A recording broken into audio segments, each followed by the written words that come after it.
halkani waa muuqaalka Soomaalida oo aad mar kasta ka daawataan guud ahaan Kanada iyo daafaha adduunyada intaba. Soo saare Maxamed Daahir ayaa hor fadhiya, magacaygu waa Kawnayn Maxamed Xuseen oo loo yaqaan UK. waxaanu ku suganahay magaalada Toronto waqti galabnimo ah. waxaanu fursad u helnay Cabdullaahi Xamuud oo horay uga soo qabtay Soomaaliya xilal kala duwan oo ay ka mid tahay wasiir iyo xildhibaan intaba. Cabdullaahi Xamuud oo garabkayga bidix fadhiya ayaan jeclahay markan inaan ku soo dhaweeyo muuqaalka Soomaalida. Wasiir Cabdullaahi ku soo dhawow muuqaalka Soomaalida. UK aad oo mahadsan tahay, aadan ugu dhowahay adinka iyo bahda saxaafadan waa idinkaga mahadcelinaya soo dhaweyntiina. Mahadsanid. waa tahay wasiirka su'aalahan raba inaan weydiiyo waxaa ka mid ah mudane wasiir waa markii kuugu horreysay oo timaadaan jeclahay magaalada Toronto. aad iyo aad sanadkan waxaan nasiib u yeeshay inaan ka soo qayb galo isbuucyadii xorriyadda iyo UK ay qabanayeen ururka Today iyo qaybaha kala duwan ee bulshada dadka ku nool magaalada Canada magaalada Toronto iyo Canada inaan kala soo qayb galo munaasabadahaas maalmaha qiimaha weyn ku leh ummadda Soomaaliyeed. maadaama aad ka qayb gashay xafladihii calansaarka Soomaalida sanad guuradii Soomaaliya ee 46aad tii Canada oo iyaduna 150 iyo dhowr sano gaadhay oo labadaba ay ku beegmeen 1 July oo lagu xuso maalmaha xorriyadda iyo maalintii Canada iyo Soomaaliya xornimada ay qaateen. bal dareenkaaga nooga waran markii aad aragtay calankii Soomaalida oo laga saarayo City Hall-ka iyo goobo kale oo ka mid ah magaalada Toronto. wallaahi horta farxaddeeda iyo lama soo koobi karo markaan arkay dabaaldeg weyn ay jaaliyadda ay Canada ku dhaqan ay u sameeyeen maalmaha qiimaha weyn ugu leh 26 Juun iyo 1 Luulyo calansaarkii iyo mideyntii Soomaaliya. waxaan dareemay farxad aad iyo aad u weyn markaan arkay dhalinyarada jiilka cusub oo ku dhalatay qurbaha ku dhalatay oo heesaya astaanta calanka heesaya hooyooyinkii aabayaashii dhalinyaradii kala soo qayb galeen. aad ayaan waxaan u dareemay in ay Soomaalinimada nagu weyn tahay, khaasatan dadka deegaanadan Canada degan Toronto specifically inay aad ugu weyn tahay si ay u qiimeynayaan maalmahaas munaasabadda qiimaha leh anaga noo ah. mudane wasiir waxaad kaloo joogtay toddobaadkii Soomaalida ilaa bilowgiisii ilaa dhammaadkiisii oo aragtay kumanaan kun oo qof oo Soomaaliya isugu yimid oo waliba dad badan oo yimid ay waqti hore kugu dambeysay maadaama adduunyada daafeeda ka yimaadeen. bal taa iyadana uga waran. wallaahi horta lama soo koobi karo. waxaan ku arkay asxaab ay ugu dambeysay dhowr iyo 30 sano ka hor waagii ardayda la ahaa ama la bilaabayay dhalinyaronimada oo hadda meeshaan aabayaal iyo hooyooyin ku ah yaan kula kulmay Toronto isbuucii ay socotay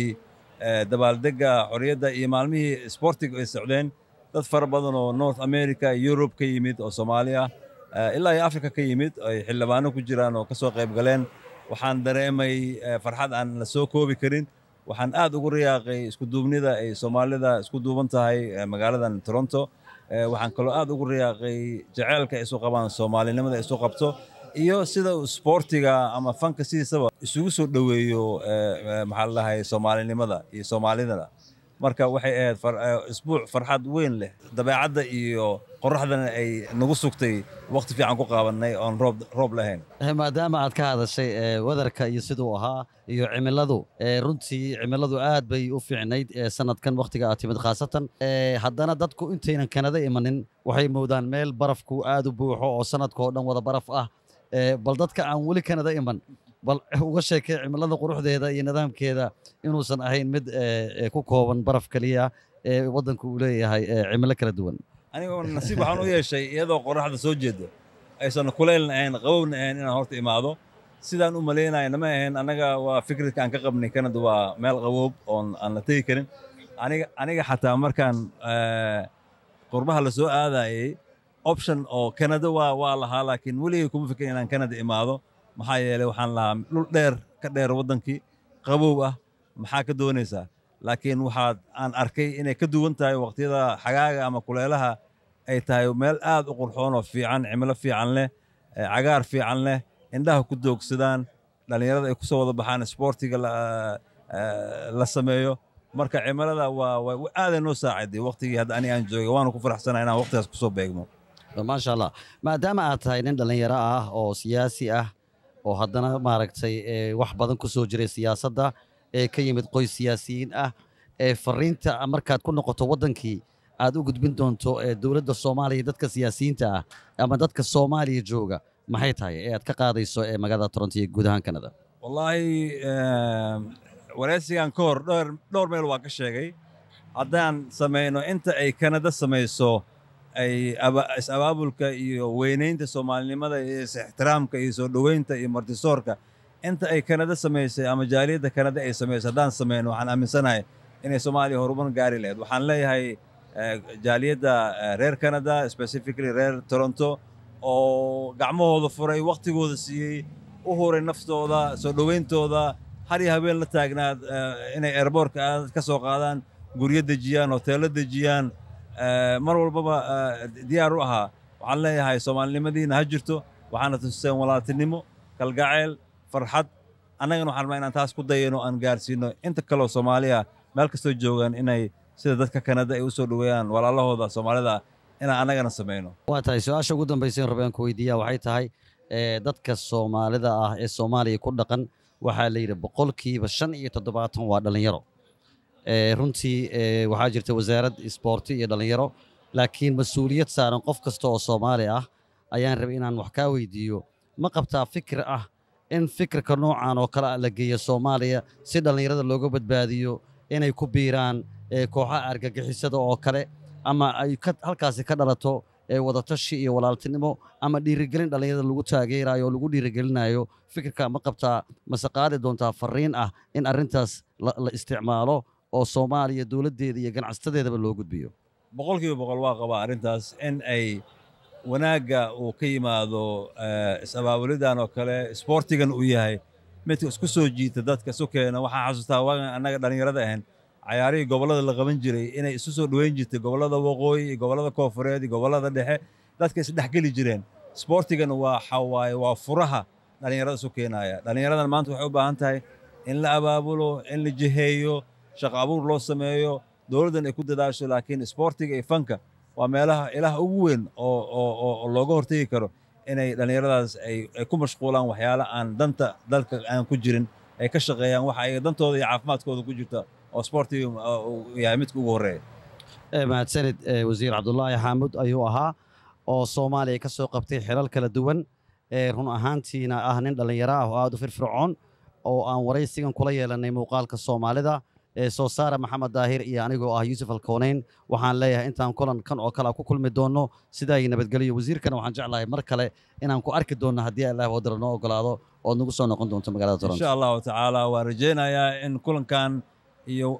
imaatinkan aan imaaday Canada inaysan noqontii ugu dambeysay aan san walba ka soo qayb gali doono hadduu caafimaad ilaahayna siiyo Soomaaliya waxaan u rajaynayaa guul waddankanaga waxaan u rajaynayaa guul waxaan u mideynayaa midnimo iyo horumar mahadsanidin idinkana mahadsanid wasiir mahadsanid Maxamed Daahir iyo dhammaan inta naga daawanaysa adduunyada oo idil waxaan idiin soo gudbin doonaa qaybo kale oo barnaamijyadii ka dhacay waqtiga kulaylaha toddobaadkii Soomaalida oo si qurux badan ku dhamaaday iyo ururka Today oo naga mahad celinayno mar labaad halkani waa muuqaalka Soomaalida waa anigoo ah Yuusuf Alkoonayn iyo Maxamed Daahir intaan kulmi doona mar kale waxaan leenahay sidaa iyo nabadgelyo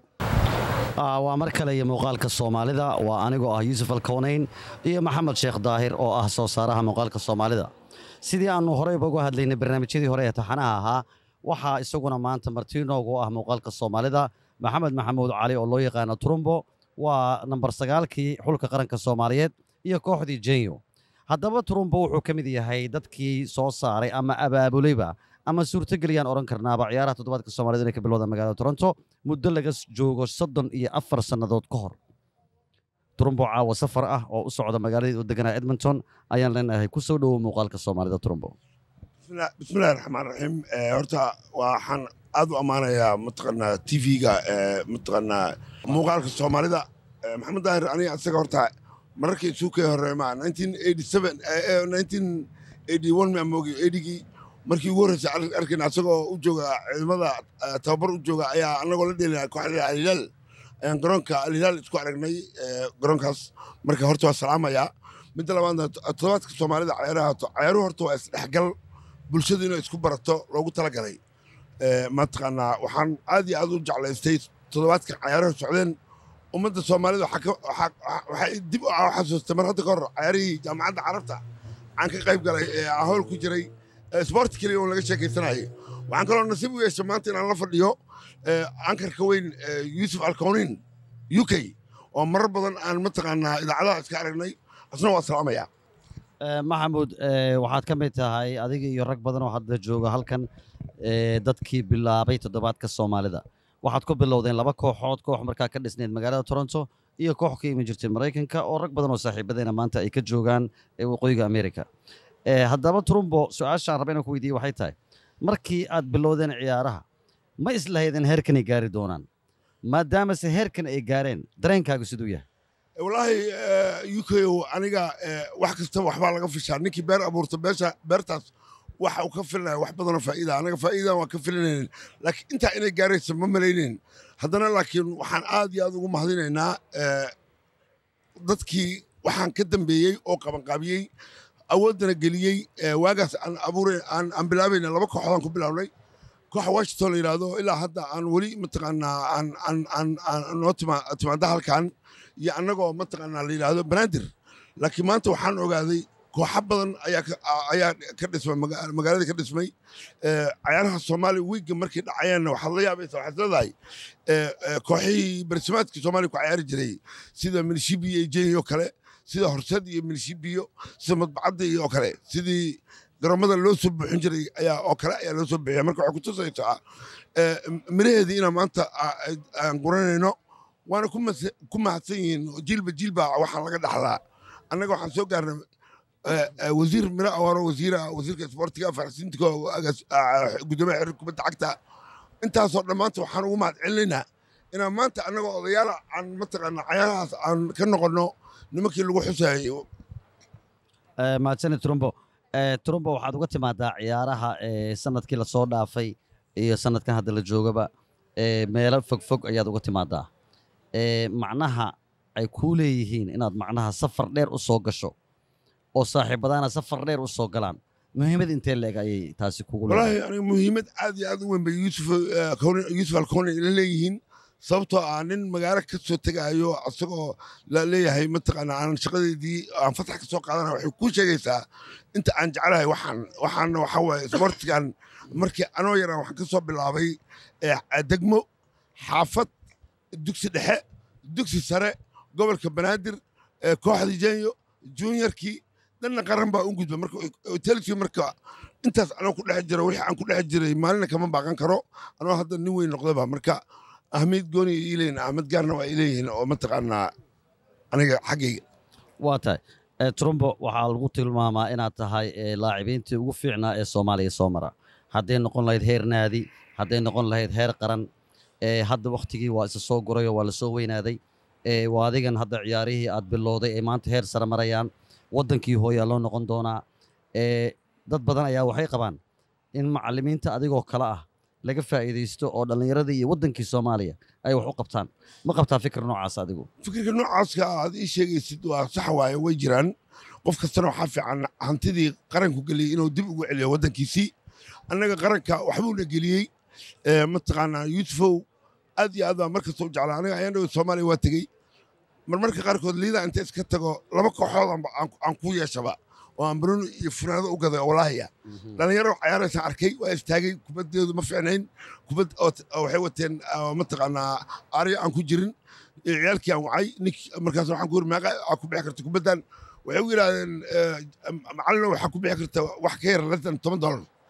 funaanadihii haddaan ku darana markaas $50 carruurtii $60 aan siiyey taa waxay kuu sheegaysaa marka aniga in aan waddanka ku noqdo oo aan kooxa aasto oon dhallinyaro xataa waxbara ayaa taariikhdeeda ku jirta mahadsanid trumbo runtii maanta taariikh ayay noo tahay weliba adigoo safar ah oo hadda airboortka u socda muddo yar kadib inaad siiso fursaddan iyo waraysigan gaaban waa kaaga mahad celinayaa mar kale waa anigoo ah yuusuf alkownayn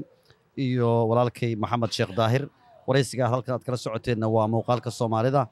weli waxaan ku dhex jirnaa barnaamijyadayna toddobaadka soomaalida oo soo gabagaboobay dhowaan waxaan leenahay daawasho wacan qaybaha kalena la socda mahadsanidin waa tahay halkaad nagala socotaan waa muuqaalka Soomaalida oo aad ka daawataan guud ahaan Kanada iyo adduunka daafihiisa oo idil waxaa soo gabagaboway toddobaadkii Soomaalida oo sanad guuradii 34aad ee gaaray runtii wuxuu ahaa sanadkii ugu dadka badnaa sanadba sanad ka dambeysana waa soo badanayeen dadku kooxuhu ilaa ay dhowr iyo 10 kooxood ayay gaareen adduunka daafihiisa oo dhan waa laga yimid haddaba waxaa dhinacayga bidix fadhiya oday mursal oo ka mid ahba ama aan oran karaba waa shakhsiyaadkii 1 2 3 haddii la yiraahdo bilaabayba ciyaaraha toddobaadka Soomaalida oday mursal ku soo dhawo muuqaalka Soomaalida assalaamu calaykum ya brother UK waa mahadsantahay oday mursal su'aasha aan rabay inaan ku weydiiyaa waxay tahay 34 sano ka hor barnaamijkii aad bilowdeen maanta inuu heerkan gaaro farxad intee la egay ku tahay my brother UK horta waa mahadsantahay kulligeen ummadda Soomaaliyeed waa salaamaya su'aasha haddaan kusoo laabto farxad aad iyo aad u weyn ayay ii tahay sababtoo ah hawshii aan sameynay miriyan sameynay ayaa maanta Soomaaliya oo dhan ayay ka muuqataa 35 sano wax sahal ma ahan waa hawl adag waaye laakiin dad Soomaalida magaalada Toronto iyo dadka magaalada ku nool ayaa aad noo caawiyay shaqooyinkan waa shaqooyin maaragtay muhiim ah in ummadda loo qabto waana ku faraxsanahay inaan weli aan sii joogno oo ka shaqeynayno ciyaaraha Somali Week sanadkan waa ogtahay wuxuu yahay sanadkii ugu tiro badnaa dadka oo Soomaali ka soo qayb galeen ayay ahayd waan ku faraxsanahay oday mursal su'aashaan rabay inaan ku weydiiyo ayaa waxay tahay runtii mar kasta oo la qabanayo ciyaaro ama barnaamij la samaynayo waxay leedahay wax ka hor istaaga oo runtii la yiraahdo haddana waxaad moodaa ururka Today iyo asxaabtaaduba inay ka gudbeen tallaabo kasta oo markaa la hor istaagay maxaad kula talin lahayd dadka aan taageersanayn ciyaarahan ama dadka taageersan intaba maxaad kula talin lahayd in dadaalka halkee la sii gaarsiiyo brother UK waa mahadsantahay su'aal aad u qiimo leh waaye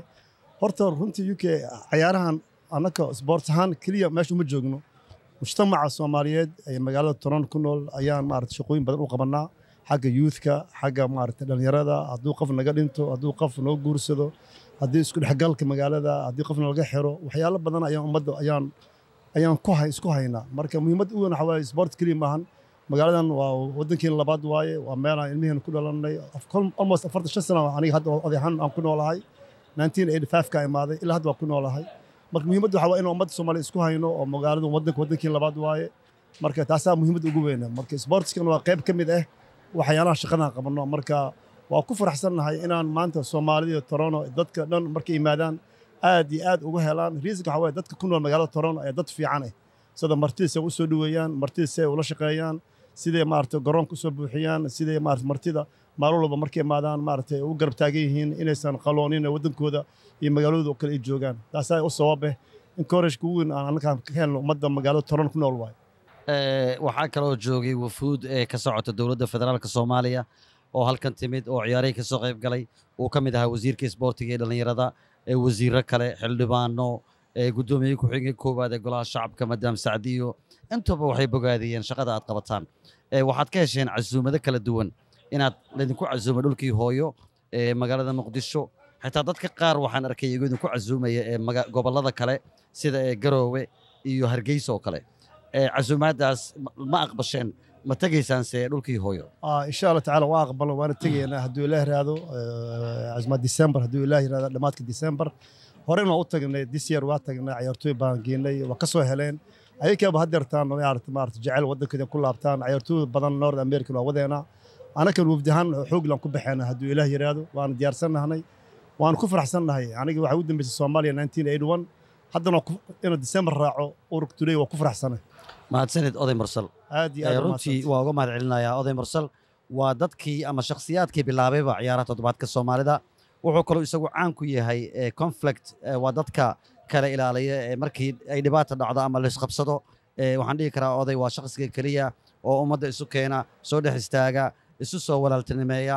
mar kastana ka shaqeeya reconciliation ama in la iscafiyo ama in la wada shaqeeyo taasna waa ku ammaanaya mahadsanid oday mursal aad iyo aad ayaan kaa mahad celinaya my brother UK waa mahadsantahay my brother halkaan nagala socotaan waa muuqaalka Soomaalida waa anigoo ah Yuusuf Alkawnayn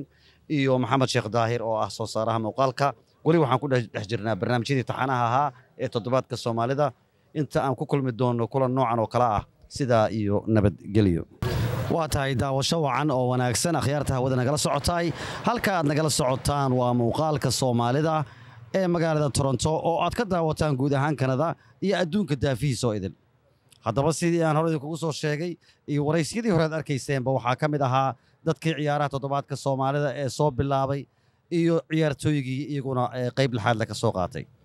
haddaba waxaa isla maanta dhinacayga bidix fadhiya Cabdinuur Muumin oo ka mid ah ganacsatada degan magaalada Toronto runtiina ah dadka aad iyo aad u taageeray ciyaaraha toddobaadka Soomaalida hadday noqon lahayd dhiirigelin iyo dhinac dhaqaale intaba. Cabdinuur 34 sano kadib ciyaarihii toddobaadka Soomaalida inay heerkan soo gaareen oo taageeradiinii ay noqotay wax muuqata sideed u aragtaa? marka hore waa mahadsan tahay UK waxaan kaloo u mahadcelinaa muuqaalka Soomaalida Maxamed Daahir runtii hawl culus ayay qabteen ururka Today oo aan dhihi karo maanta meel waxay marayaan aad iyo aad u sareyso marka waxaan ku guubaabinayaa inay hawshaas ay sii gaarsiiyaan meel ka sii fog waxaan rajaynayaa stadiumka xataa stadium ka sii weyn oo aan downtown Toronto laga qaban karo midka lagu ciyaaro international league marka insha Allah waxaan rajaynaynaa in meesha iyo meel kale sii gaarto annagana garab aan mar walba aan ula taagannahay inay waxay qabanayaan aan la caawinno insha Allah. waa tahay Cabdinuur toddobaadkii hadda Soomaalidu waa gabay u dhamaaday intii ay ciyaaruhu socdeen marti badan ayaa ku timid oo run ahaantii adigu aad horay iyo gadaalba u waday hadday noqon lahayd axsaab hadday noqon lahayd dad mas'uuliyiin ah ama wasiirro ah ama xildhibaano ah dadka qaarkood ay ugu horreysay markii ugu horreysayba ay tahay oo halkan yimaadeen bal dareenkooda nooga waran markii ciyaaruhu dhammaadeen siday dareemayeen? runtii martida ka soo qayb gashay madaxda Soomaaliyeed iyo kuwa ka yimid waddanka dibaddiisa runtii waxay ka heleen sida macnaha soo dhoweynta iyo walaalnimada looga soo dhoweeyay halkan annagana maadaama aan nahay ganacsatada iyo shacabka ku nool magaalada Toronto waxaa waajib aan iska saarnay inaan macnaha ku sii deyn wax walba inay iyaga qabtaan annagana aan garabkooda istaagno muhiimadana waxay tahay waa wax la isugu yimid Soomaalinimo marka qof walbana waajib ayaa waxa ka saaran inuu hawshaasi dhinac ka qabto marka waa wax macnaha muqadas ah. mahadsanid Cabdinuur Muumin wuxuu ka mid yahay dadka taageeray toddobaadka Soomaalida ama ururka Today intaba runtii waa shakhsi muhiim ku ah bulshada dhexdeeda waan uga mahadcelinaynaa taageeradiisa waxaan leenahay sii laba jibaar adiga iyo ganacsatada kale ee Soomaalida ah ee degan ee magaalada Toronto oo mar kasta garab istaaga ciyaaraha toddobaadka Soomaalida. mahadsanid Cabdinuur. adaa mudan. halkani waa muuqaalka Soomaalida oo aad ka daawataan magaalada Toronto guud ahaan Kanada iyo adduunka daafihiisa oo idil waa anigoo ah Yuusuf Alkoonayn iyo Maxamed Sheekh Daahir oo ah soo saaraha muuqaalka Soomaalida.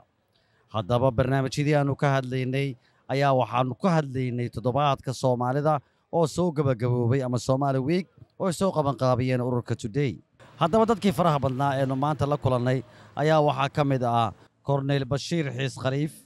oo runtii ah rugcadaam deganaa magaalada Toronto wax badan horena u soo tababaray kooxo badan oo ay ka mid ahayd kooxdii Iftin qaybna ka ahaa soo saaridda toddobaadka Soomaalida. mudana Bashiir ku soo dhawow muuqaalka Soomaalida. bismillaahir rahmaanir rahiim waa mahadsan tahay Yuusuf iyo Maxamed muuqaalka Soomaalida marka hore waan idin mahadcelinayaa mar labaadkii waa dhowahay. maxamed maadaama aad soo qabatay aad soo tababartay kooxdii ama aad maamulo guudba u ahayd kooxdii Iftin haddana ciyaaraha toddobaadka Soomaalida muddo dheer aad ka soo shaqaysay 34 sannadood kadib ciyaarihii inay heerkan marayaan adoo waddankii ku soo noqday sideed u dareemaysaa xaaladda noocaas ah? waa mahadsan tahay Yuusuf yacni waxaad markaad beer falato ood abuurato ood miraheeda aragto waad farxaysaa. anigu waan ka maqnaa 10 sano laakiin waxaan ahaa dadkii bilaabay sida adiga og tahay waxaan ka shaqayn jiray markaan imidna markaan arkay heerka ay marayaan iyo heerka ay gaareen aad iyo aad iyo aad ayaan ugu farxay. Bashiirow runtii kooxo badan oo cusub ayaa soo galay kooxdii Iftin aad madaxda u ahaan jirtay maalmahan ka mid ah qayb gal ciyaaraha maxaa dhacay? waa runtaa last 3 years ugu dambeeyay meel ka soo qayb galin cilado yar yar oo xagga maamulka awgeed insha Allah laakiin next year hadii Allah idmo oo aan joogo waxaan ku tala jirnaa inaan keeno kooxdii Iftin ahayd mar labaad. bashiirow run ahaantii muddo dheer ayaad ka maqnayd waddanka waxaadna jirtay dowlad degaanka waxaad jirtay Jubbaland State caasimadda Kismaayo oo waliba xil ka haysay sida aan ogahay ciyaarihiina hadda way sii ballaadheen oo ilaa iyo heer waxay gaareen adduunyadoo dhan daafeeda looga yimaado maamulkii ururka Tudayna oo helo casuumaado ilaa iyo Muqdisho ilaa iyo Garoowe ilaa iyo Hargeysa adigu ma qabtaa fikir ah kooxaha qudhigooda in la geeyo Kismaayo arrintaas ma ku talagalaysaa ama ma oran kartaa maanta Bashiir ahaan anigu bal waxaan rabaa ururka inaan ku casuumo ama kooxaha halkan ka tegey inaan Kismaayo ku casuumo aad iyo aad ayaad mahadsantahay Yuusuf arrintaas arrin cajiiba waaye hadda ka hor ayaamihii intaan imaanaya waxaan maqlay inay kooxa kaxeeyeen way xamar geeyeen way ka soo ciyaareen ururka Today ay wadeen oo ay soo ciyaareen midda hadda aan rabno inaan geeno Jubbaland ka soo ciyaaraan Puntland tagaan Hirshabelle tagaan dhammaan maamul goboleedoo dhan ilaa iyo Muqdisho inaan kooxa geeno ayaan ku tala jirnaa maadaama hadda anigu aan joogo intaan joogo waxaan rabaa inaan ka qabto wixii aan ka qaban karo Bashiiro haddaan ku noqdo state-ka aad ka soo shaqaynaysay Jubbaland Kismaayo markii la yiraahdo waliba oo caasimadda ah waxay ku jirtaa gobolada ama magaalooyinka ugu taariikhda dheer markay noqoto isboortiga horumarka isboortigu Kismaayo ama Jubbaland waa sidee heer ku maraya hadda bal warbixin gaaban naga sii mahadsantahay Yuusuf Kismaayo ama Jubbaland waa la yaqaanaa inta koob ay ka soo qaadeen haddana last year sanadkii hadda final markay ciyaareen kii ka horreeyna iyagaa qaaday oo Soomaalida maamul goboleeda ay ciyaarayeen Jubbaland aa qaaday kii ka horreeyay sanadkaana waxay tageen final marka weli waa meeshooda bay taagan yihiin weliba waxaan rabnaa inay ka sii fiicnaadaan oo ilaa heerka ay gaaraan ciyaartooydeeda la gato ay Afrika ka ciyaaraan mahadsanid wuxuu ahaa Cornel Bashiir Xiis Khaliif oo aanu ku wareysanayna muuqaalka Soomaalida ahaana dadkii toddobaadka Soomaalida ama kooxaha Soomaalida Toronto ka dhisan qayb lixaad leh ka soo qaatay mahadsanid Bashiir aad baa mahadsantahay Yuusuf sidaad ula socoteen barnaamijyadeena imtixaanaha ahaa ciyaaraha oo aad ka daawanayseen muuqaalka Soomaalida uu soo saara ka yahay Maxamed Sheekh Daahir waa anigoo ah Yuusuf Alkawnayn UK maantana waxaa dhinacayga bidix fadhiya Yuusuf Abikar Cali Aadan Yo Baby saaxiibkay oo isagu ahaa xiriiriyihii toddobaadka Soomaalida runtii ahaana afayeenkii ururka Today oo ciyaaro qurux badan soo qabtay sanadkan iyo sanadadii ka horreysayba Yuusuf ku soo dhawow muuqaalka Soomaalida bismillaah waa dhawahay Yuusuf Kawnayn mahadsanid waxaan rabaa marka hore inaan u mahadceliyo muuqaalka Soomaalida iyo walaalkay Maxamed Daahir iyo tiimkiisa oo runtii ahaa dadkii bilaabay in Soomaalidu ay yeelato TV ama idaacad ama berisamaadkii 20 sano ka hor markii ugu horreysay ee Soomaalidu ay dhageystaan radio Jim uu ka bixi jiray maaragtay codka Soomaalida Maxamed Daahir waa u mahadcelinaa asiga iyo tiimkiisa Yuusuf su'aasha koowaad rabeen ku weydiiyay waxay tahay maadaama ciyaarihii ay socdeen dhowr iyo 30 sannadood adiguna aad ahayd xiriiriyihii toddobaadka Soomaalida isla markaana aad ahayd afayeenkii ururka Today sanadkan hadda ciyaaruhu ay dhammaadeen iyo sanadadii hore maxay ku kala duwanaayeen mahadsanid mar kale sanadkan iyo sanadadii hore runtii waxyaabo badan ayay ku kala duwanaayeen sida aad la socotay sanadkan waxaan ku soo kordhinay ciyaarihii basketballka oo 2 July iyo ilaa 4 July socday waxaan kaloo ku soo kordhinay orodadii oo aad arkaysa 1500 oo maaragtay uu ka yimid halyeygii weynaa Cabdi Bila Cabdi oo kale iyo inaan soo saarno dhalinyaro yaryar oo orodada ah ama basketballka ah taasoo uga duwanaa runtii sanadkan Yuusufow 34 sanadood kadib ciyaarihii waxay gaareen horumarkan maxaa ka dhiman baad isleedahay ood leedahay meeshaasaa laga baahan yahay in laga saxo ama intaasaa maaragtay maanta lagu dari karaa maxaad ku dari lahayd fikir ahaan ama urur ahaan run ahaantii adduunyada ma jiraan wax aan dhammaystirnayn mar walba waxbaa loo baahan yahay mar walbana waxbaa qabyo ah mar walbana waxbaa u baahan in improvement lagu sameeyo ama lagu soo kordhiyo waa runtaasaa sheegtay waa ciyaarihii heer fiican bay marayaan wanaag badan baa ka socdo haddana way u baahan yihiin in waxyaabo kale in lagu soo kordhiyo sida aniga ahaan tala ahaan waxaan soo jeedi lahaa sida maaragtay kooxaha waddankan ka jiroo kale Toronto FC oo kale in la wargeliyo ay yimaadaan ay kala baxaan ciyaartooy amnigoo kale in maaragtay la sii adkeeyo maadaama ay caruurtii iyo hooyooyinkii iyo dad badan ay meesha imaanayaan iyo waxyaabo kaloo yaryar oo aan isleeyahay haddii lagu dara way fiicnaan lahayd runtii Kowneen. yuusufow waxaad ka mid ahay dadkii kaxeeyey ee ciyaartooygii soomaalida dhallinyarada ahaa ee tegey ilaa magaalada muqdisho adiga iyo baashe cali baashe oo runtii khadka telefoonka aan idinkula hadlayay ee si joogto ah maxaad ka soo faa'iidaysteen safarkaas maxaadse ku dari lahaydeen ciyaartooy in la kaxeeyo waddankii la geeya dhallinyaro ah maxaase caqabado noocee ka imaan kara maxaadse ka codsanaysaan dowladda ee soomaaliya ee federaalka ah hadday noqon lahayd wasaaradda isboortiga iyo mas-uuliyiinta kale ee waddanka jooga mahadsanid halkan aan ka salaamaa baashe cali baashe iyo tiimka aan ka tirsanahay ururka Today oo runtii suurageliyey dhowr iyo 30 sano ee ugu dambeeyay aan waddankan ku nooleen in caruur Soomaaliyeed ay kaxeeyaan ay geeyaan dhulkii hooyo runtii waxyaabo badan bay ka soo barteen waxaan aaminsanahay inay u fiicnayd inay tagaan waddankooda oo ay soo arkaan meesha aabahood iyo awoowayaashooda iyo reerkooda ay ka wada yimaadeen runtii farxadayna noo ahayd ayagana markii halkaas tageen fikraddii ay ka haysteen iyo wixii xagga ay kala kulmeen waxay ahaayeen runtii kaaf iyo kala dheeli waxaan aaminsanahay in loo baahan yahay sanadkiiba mar in kooxaha koobka qaadoo kale in la kaxeeyo oo cayaaraha gobollada halkaasoo kale la mantaaneeyo halkaas ay ku wada cayaaraan oo sida Soomaali week halkan uga cayaarnoo kale dib loogu celiyo waddankii hooyo oo la isaga yimaado waxaan arkaynaa hadda inuu ka socdo shir Dooxa Qatar oo kale wax saas oo kale cayaar Soomaali week oo kale inaan ku qaban karno waddankeeni ay dadkana isku imaan karaan adoo ka faa'iidaysanaya fursaddan qaaliga ah safarkii muqdisho aad ku tagteen dad badan ayaa idin soo dhoweeyey yaad uga mahadcelin lahayd halkan waxaan uga mahadcelinayaa horta dhammaan dadkiina soo dhoweeyey waxaan jeclaan lahaa inaan ka bilaabo gobolka Banaadir oo runtii ahaa dadkiina martigeliyey Madane Madaale iyo Jawaahir Baarqab iyo Dacar iyo dhammaantood tiimka gobolka Banaadir siduu u dhan yahay waxay ahaayeen dadkii ayagoona aqoonin laboorka inta naga soo kaxeeyey haddii aan leed amni iyo ciidan iyo deganaan iyo hotel iyo raashin iyo facility meel kastoo aadayna maaragtay baabuurtii inay noo diyaariyaan wasaaraddii dhallinyarada isboortigana waa mahadcelinaynaa xiriirka Soomaaliyeed kubadda cagtana waa mahadcelinaynaa ugu dambeyn waxaan rabaa mahadcelin qaas ah inaan halkan ugu diro wasiirka batroolka ahna xildhibaan Soomaaliyeed kana soo jeeda magaalada Toronto Canada wasiir Cabdirasaaq mahadsanid Yuusuf Abikar Cali Aadan oo aan ku wareysanayna muuqaalka Soomaalida barnaamijyadii ayaanu ku dhex jirnaa weli taxanaha ahaa intaan ku kulmi doonno barnaamij noocan oo kale ah waa aniga iyo Maxamed Sheekh Daahir oo idinkaga tagayna sidaa iyo nabadgelyo halkaad nagala socotaan waa muuqaalka Soomaalida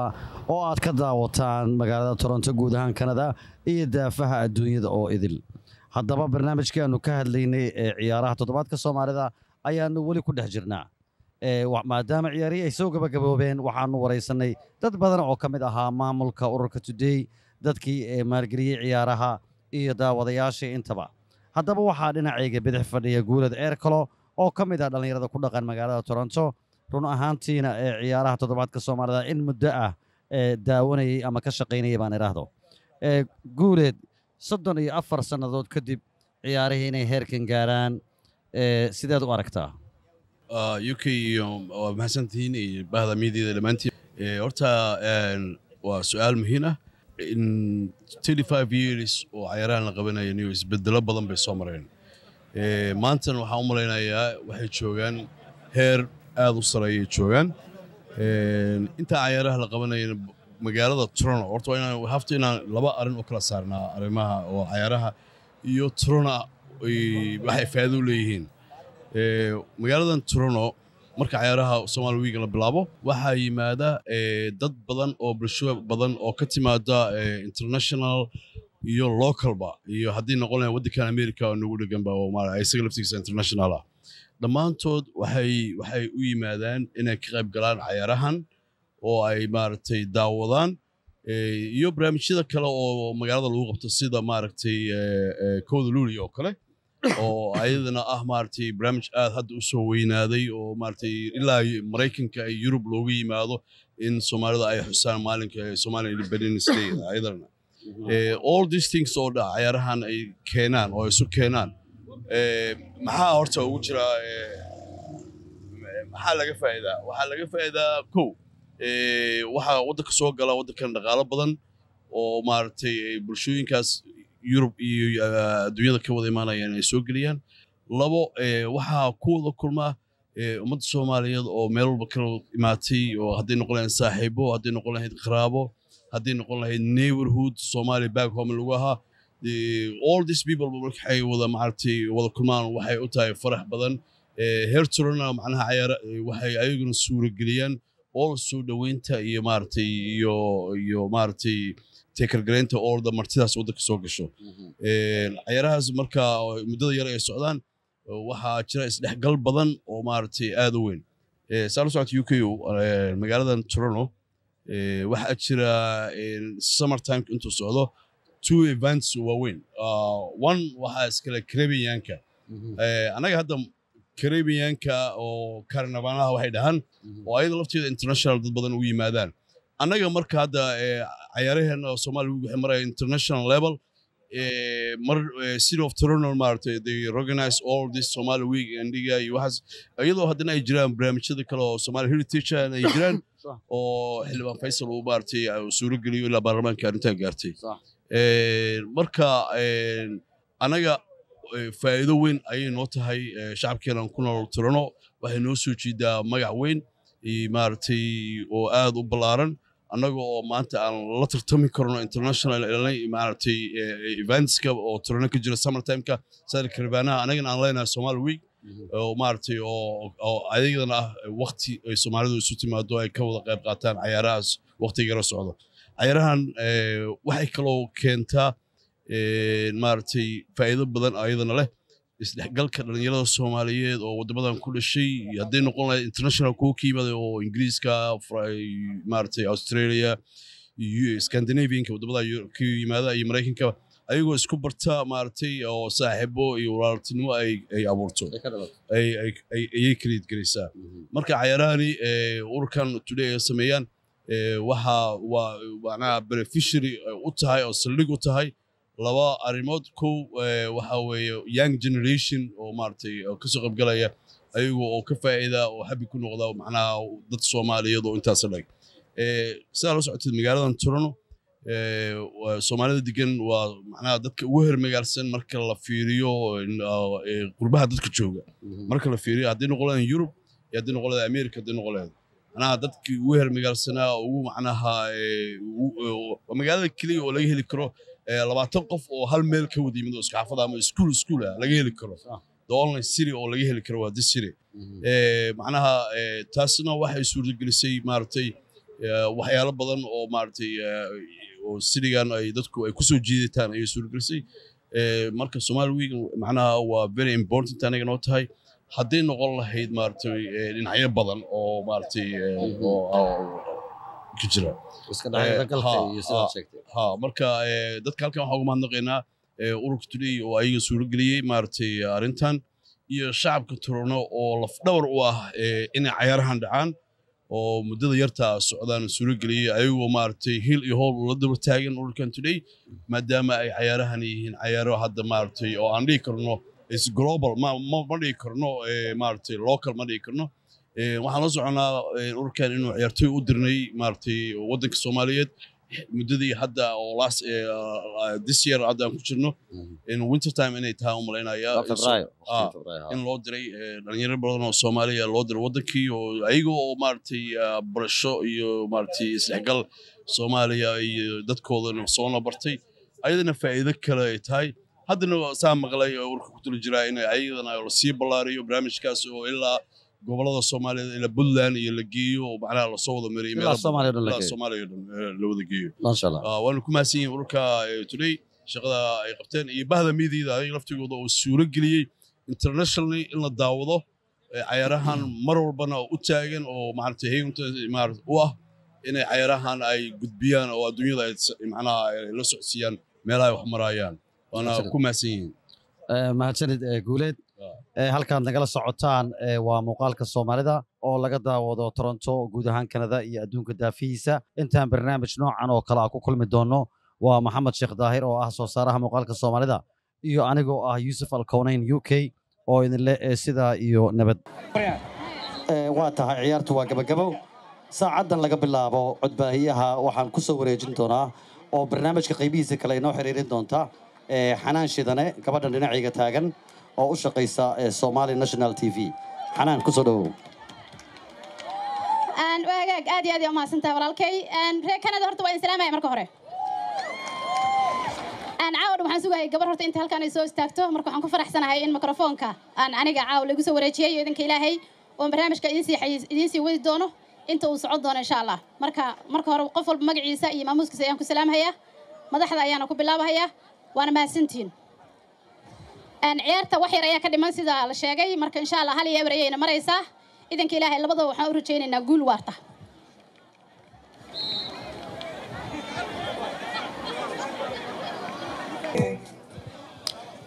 mar kale waxaan rabaa inaad ila soo dhaweysaan waxaana soo gaaray wasiirka dhalinyarada ee isboortiga Soomaaliya Excellence Maxamed Barre iyo agaasimaha madaxtooyada Cabdifataax Mahad oo hortiina taagan iyo gudoomiyaha gobolka Banaadir qaybta isboortiga Cabduqaadir Xaaji Dacar oo hortiina taagan mudana wasiir ku soo dhawow Somali Week 2024 caruurta yaryar ee arkaysaan waxay nooga yimaadeen all the way Minneapolis ayagana waxay ka codsanaynaa inaad nala soo dhaweysaan oo sacbisaan caruurtaas yaryar ha loo sacbiyo mar kale Minneapolis ay nooga yimaadeen qofka ugu horeey ay maaragtay sacabka gelinayna waa wasiirka dhalinyarada isboortiga ee Soomaaliya iyo agaasime Cabdifataax Mahad iyo gudoomiyaha Dacar waxaan idin leenahay ku soo dhawaada Somali Week waxaa joogta marti kale waxaa joogta madax kale waxaa jooga xildhibaano waxaa jooga senataro dhammaan waxaan leenahay ku soo dhawaada ciyaaraha Somali Week wagaag mar kale ayaad ku soo laabtay buuggan wiilka Soomaaliyeed aqoonyahan Cabdullaahi Axmed Soomaaliya uu qoray waxa lagu wargeliyay buuggan Washington Somali Stars inuu ku saabsan yahay guud ahaanba geedi socodka ciyaarihii Somali Week ee waqooyiga Amerika ka soo qabsoomay intii aynu nimid wadankan iyo bilowgii Somali Week buugga waxaad ka helaysaa ayaa la yiri taariikhda iyo waliba halyeeyada guud ee naadiyadii kala duwanaa ee qaranka Soomaaliyeed u soo ciyaaray waxaana buugga ka akhriyi doontaa sidiyaabaha kala duwan ay ku caanbaxeen naadiyada ay u soo ciyaareen iyo waliba xushmadda iyo sharafta ay inaga mudan yihiin marka haddii aad jeceshahay in aad wax ka ogaato halyeeyada Soomaaliyeed ee naadiyadii kala duwanaa ee dalkeena Soomaaliya iyo waliba ciyaaraha Somali Week xilliyadii la qabtay oo Toronto tan maanta lagu qabanaya ay tahay ciyaartii 34 haddii aad jeceshahay taariikh ahaan inaad wax ka ogaatid fadlan iibso buuggan Washington Somali Stars oo qoray aqoonyahan sare Cabdullaahi Axmed Soomaaliya banaanka ayaa buugga lagu gadayaa reer Torontona aqoonyahanka waa inaan ku dhiirigelino in uu buuga kala qoro waa mahadsantiin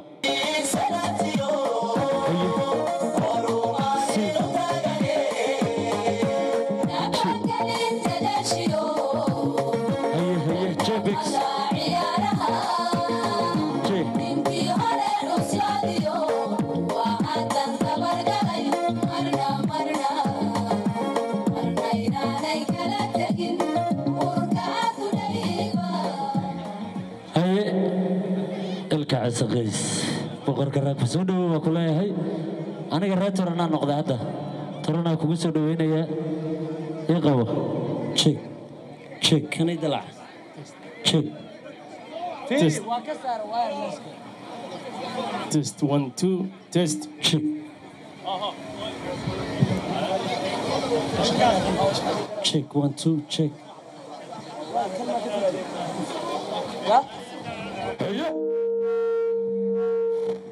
Team. Check, check. Team. Team. Team. dadka way hordaan miya team kaazo ururka today maxaa dhahdeen ururka today maxaa dhahdeen ururka today shanta Soomaali soo matalaan inta xoona xadda jacal الحلوشة أوه عبارة إسحابالة I love you ومركي I don't like this energy I need it louder. Louder, louder. Return. Energy كمان. Check. Yo, mic check. Yes. Yo. Check.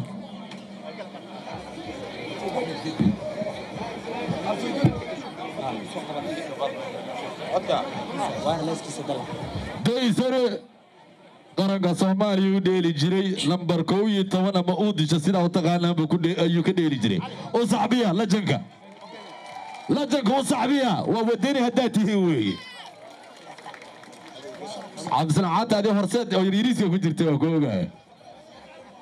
waa weyn ka miya aye isida jbex waa markii ugu horeysay oo torotaan imaada Soomaa yaan u imaaday dalkaygaan u imaaday Soomaa shanta Soomaaliya u imaaday Soomaa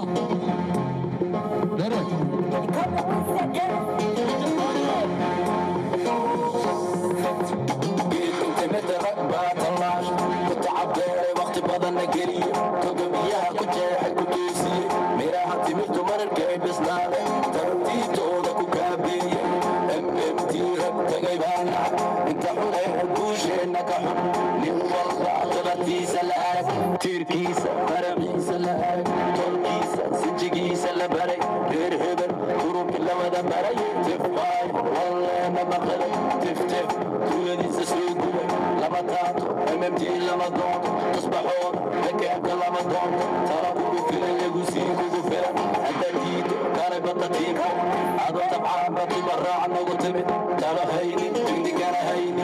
سيدن قطرتنا ولو لنا أنا قطرتن إلنا كل مجن ازديتي دقعتورك كمجن اللي أنقطري نتاكاني ميني MMT دقي ترجي غيبان أنا قطرتن إلنا كل مجن ازديتي دقعتورك كمجن اللي أنقطري نتاكاني ميني MMT دقي ترجي غيبان